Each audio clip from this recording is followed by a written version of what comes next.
إن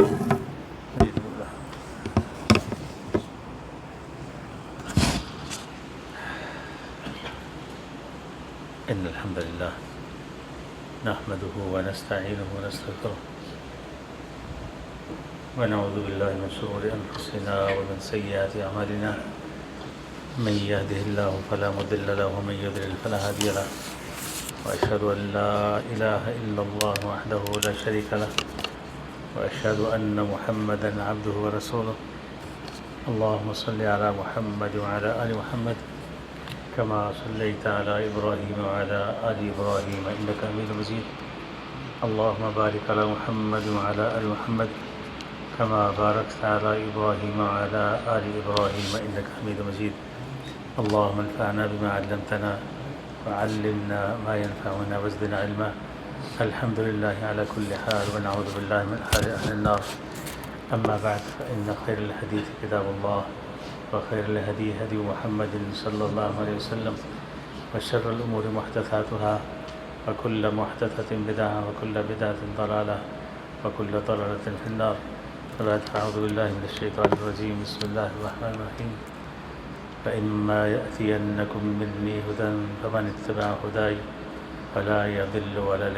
يشقى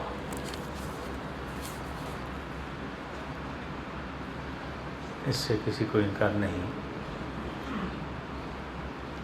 کہ انسان کو زندگی میں بے شمار مسائل درپیش ہوتے ہیں، بہت سی تنگیوں، تکلیفوں، مصیبتوں، آزمائشوں اور پریشانیوں کا سامنا کرنا پڑتا ہے، دکھ سہنے پڑتے ہیں، ظلم و ستم برداشت کرنے پڑتے ہیں۔ ہر شخص کو ان تمام تر حالتوں سے یا ان میں سے بیشتر حالتوں سے گزرنا پڑتا ہے اور بار بار گزرنا پڑتا ہے، کوئی ان سے مستثنیٰ نہیں ہے، کسی کو ان سے مفر نہیں، یہ زندگی کا لازمہ ہے۔ ہر حال میں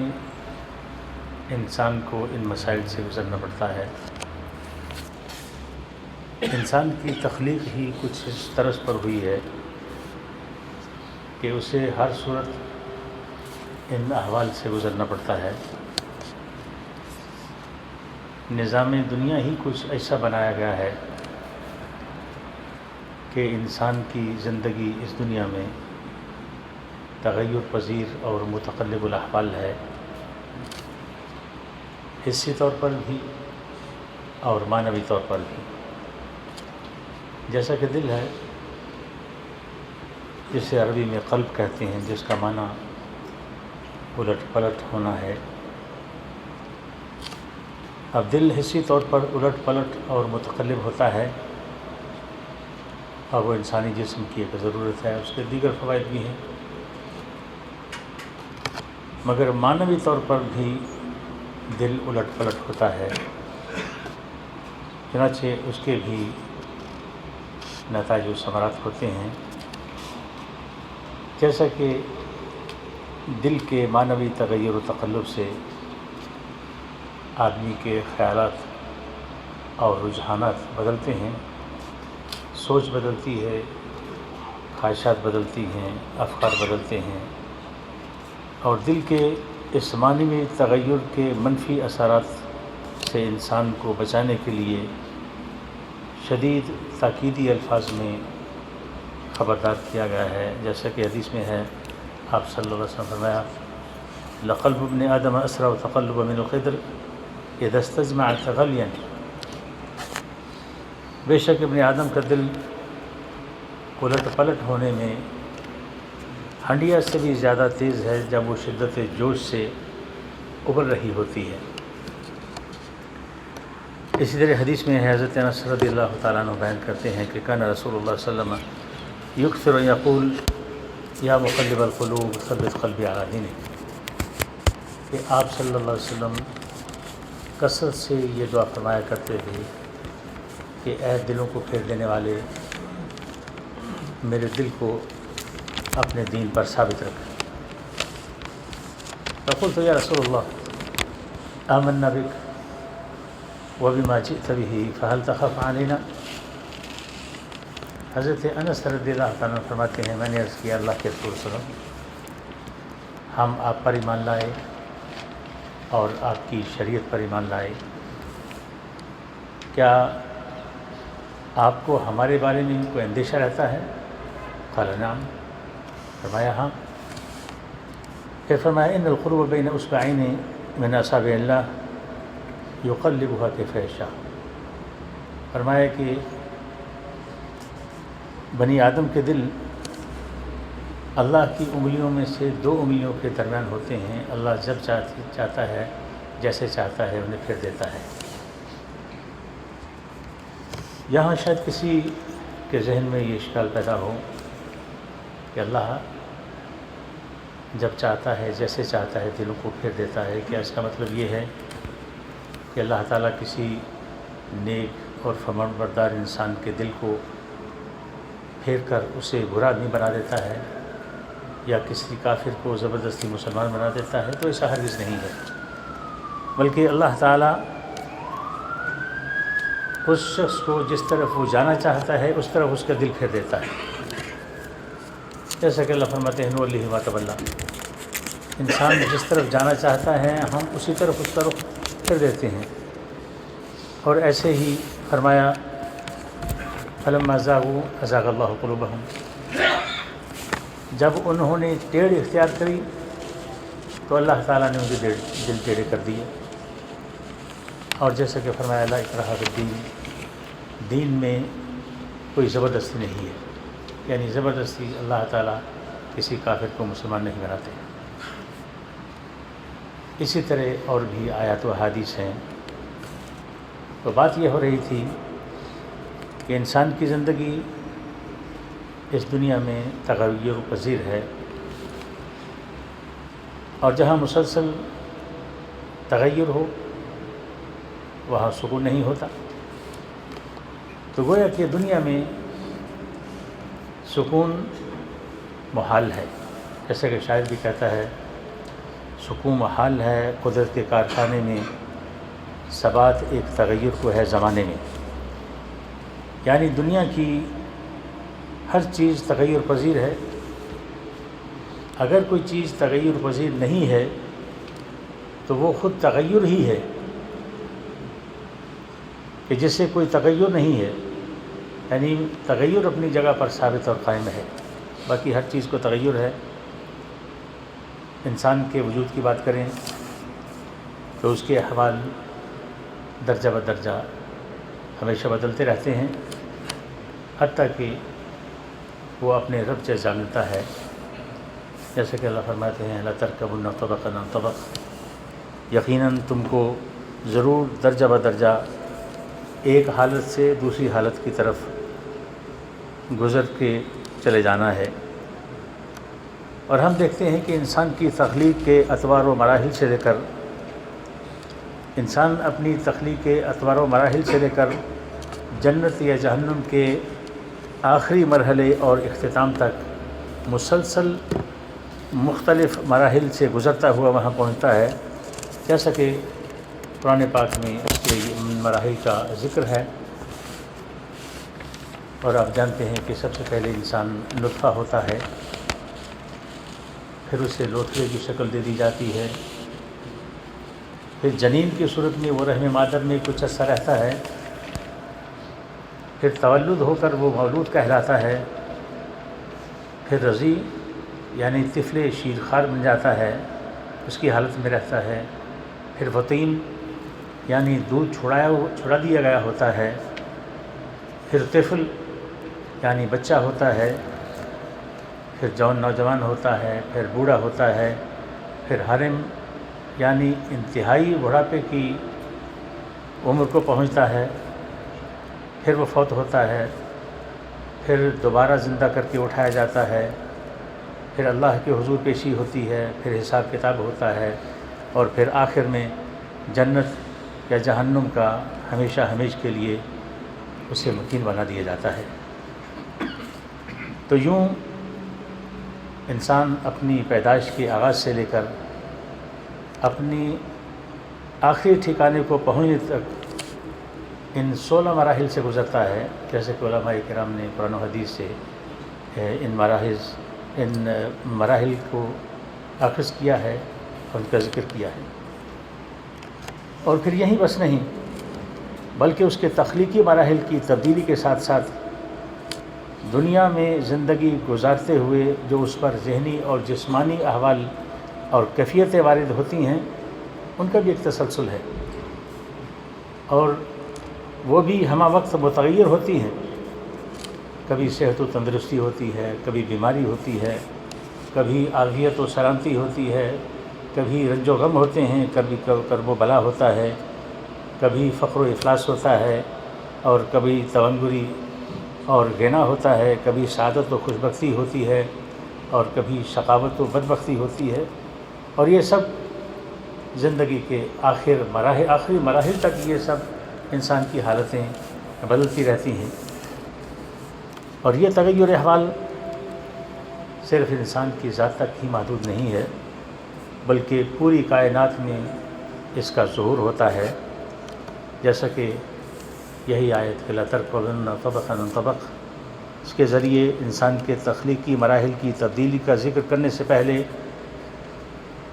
کائنات کے تغیر کے احوال کے حوالے سے قسمیں کھا کر اللہ تعالیٰ نے ارشاد فرمایا، فَلَا أُقْسِمُ بِالشَّفَقِ وَاللَّيْلِ وَمَا وَسَقَ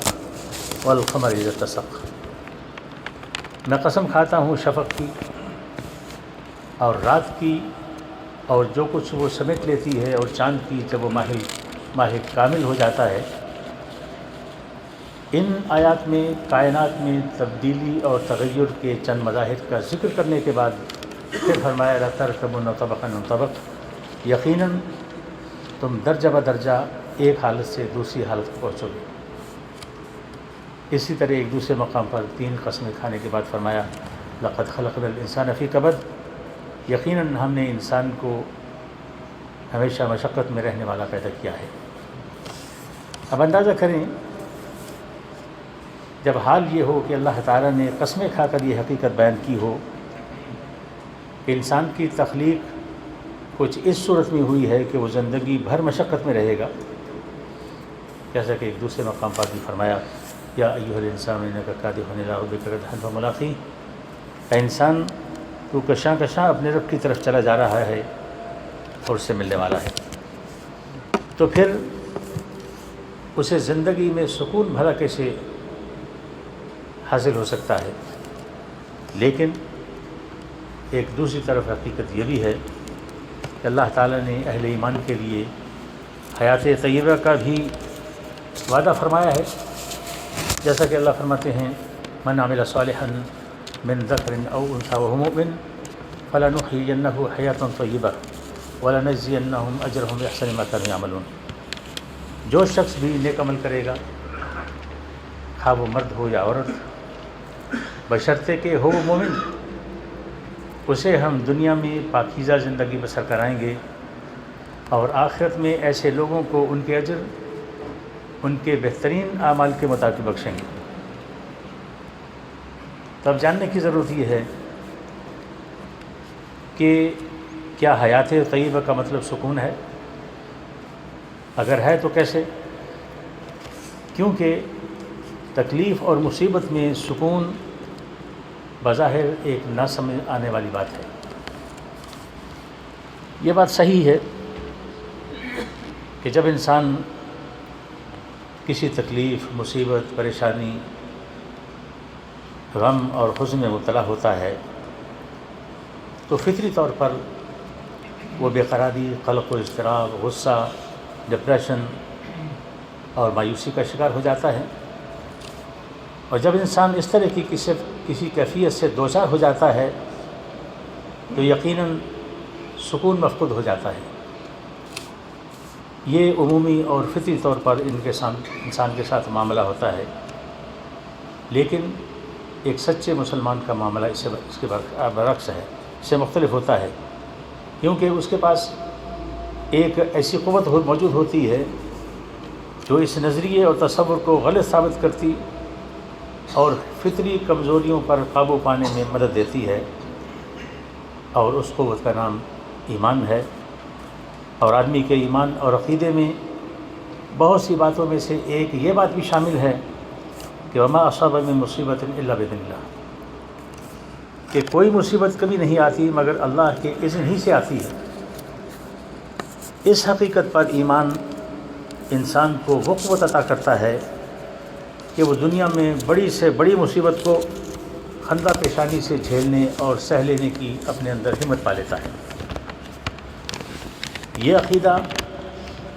انسان کے لیے ایک بہت بڑی نعمت ہے کہ آدمی دل کی گہرائیوں سے یہ ایمان رکھتا ہو کہ اس کی جان، مال، اہل و عیال یا کسی بھی معاملے میں اسے جو کوئی تکلیف اور مصیبت آتی ہے تو اللہ کے اذن اور اس کی قضاء و قدر سے ہی آتی ہے۔ یعنی دنیا میں جو کچھ ہوتا ہے وہ اللہ کی تقدیر اور اس کے فیصلے جو اس نے اس دنیا میں ہر چیز کے لیے مقرر کر رکھے ہوتے ہیں اس کے مطابق ہوتا ہے۔ چنانچہ اس حقیقت پر پختہ، مضبوط اور گہرے عقیدے اور ایمان کے نتیجے میں آدمی کو ایک بہت بڑی نعمت سے نوازا جاتا ہے، اور وہ یہ ہے کہ اللہ تعالیٰ اس کے دل کو ہدایت بخش دیتا ہے۔ وما اصاب من مصیبت الا باذن اللہ، کہ جو بھی مصیبت انسان پر آتی ہے اللہ ہی کے اذن سے آتی ہے۔ اور اس کے بعد فرمایا ومن یؤمن باللہ یہد قلبہ، اور جو اللہ پر ایمان رکھتا ہو اللہ اس کے دل کو ہدایت بخشتا ہے۔ یعنی جو شخص اس بات پر یقین اور ایمان رکھتا ہو کہ ہر چیز قضاء و قدر کے تحت ہی ہوتی ہے، اور پھر وہ اپنا معاملہ اللہ کے سپرد کرتے ہوئے صبر و رضا اختیار کرتا ہے، تو اللہ تعالیٰ اس کے دل کو سکون اور اطمینان عطا کرتا ہے، اور پھر انسان کبھی جزا فضا نہیں کرتا، واویلا نہیں کرتا، روتا اور چیختا اور چلاتا نہیں ہے۔ اسی طرح اس عقیدے اور ایمان پر دلی یقین حاصل ہونے، اس کی روشنی میں تسلیم و رضا اختیار کرنے کے دیگر فوائد بھی ہیں، جیسا کہ حدیث میں ہے آپ صلی اللہ علیہ وسلم فرمایا ما يصيب المسلم من نصب ولا وصب ولا هم ولا حزن ولا غم ولا غم حتى الشوكة يشاكها إلا كفر الله بها من خطاياه، کہ مسلمان کو جو بھی کوئی دکھ، گھٹن، حزن و ملال اور رنج و غم پہنچتا ہے، یہاں تک کہ ایک کانٹا بھی اگر اس کو چبھتا ہے تو اللہ تعالیٰ اس کے بدلے ضرور اس کی خطائیں معاف کر دیتا ہے۔ لیکن یہ اجر اس کے صبر اور تسلیم و رضا کی صورت میں ہے۔ اس کے برعکس اگر انسان چیختا اور چلاتا ہے، شکوہ کرتا ہے، واویلا کرتا ہے، جزا فضا کرتا ہے، تو وہ اس اجر اور ثواب کا حقدار نہیں ہوتا۔ اسی طرح اس عقیدہ و ایمان اور تسلیم و رضا کے نتیجے میں آخرت میں اسے ایک الگ انعامات سے نوازا جاتا ہے، جیسا کہ حدیث میں ہے آپ صلی اللہ علیہ وسلم فرمایا یود اہل العافیۃ یوم القیامۃ حین یعطی اہل البلاء الثواب لو ان جلودہم کانت قرضت فی الدنیا بالمقارید۔ جب قیامت کے دن ایسے لوگوں کو ثواب دیا جائے گا کہ جن پر دنیا میں مصیبتیں اور آزمائشیں آتی تھیں، یعنی بڑے بڑے اجر و انعامات سے نوازا جائے گا، تو اہل عافیت یعنی وہ لوگ جو دنیا میں عافیت میں رہتے تھے، خوش رہتے تھے، سلامتی میں رہتے تھے، کوئی تکلیف نہیں آتی تھی، تو وہ خواہش کریں گے کہ کاش دنیا میں ان